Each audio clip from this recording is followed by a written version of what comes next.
Hello friends, welcome to your channel. In this video, we will create an Android app where we could add two numbers.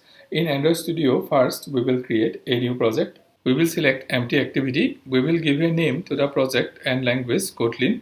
We will go to the main activity layout file where we will create 4 text views, 2 edit text and 1 button.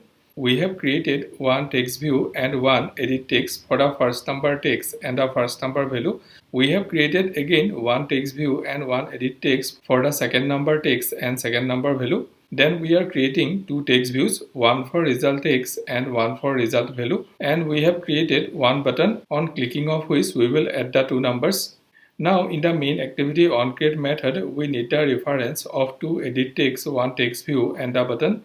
We are setting on-click listener on the button, and inside it we are checking if the two edit text for the first and second number is not empty. If not empty, we are getting the inputs and converting it to int and adding the numbers.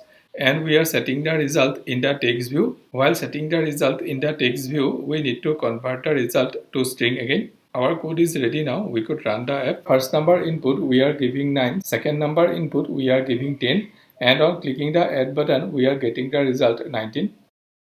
Thank you for watching this video. I keep uploading videos like this regularly. If you like this video, please subscribe to the channel and like and comment in the video.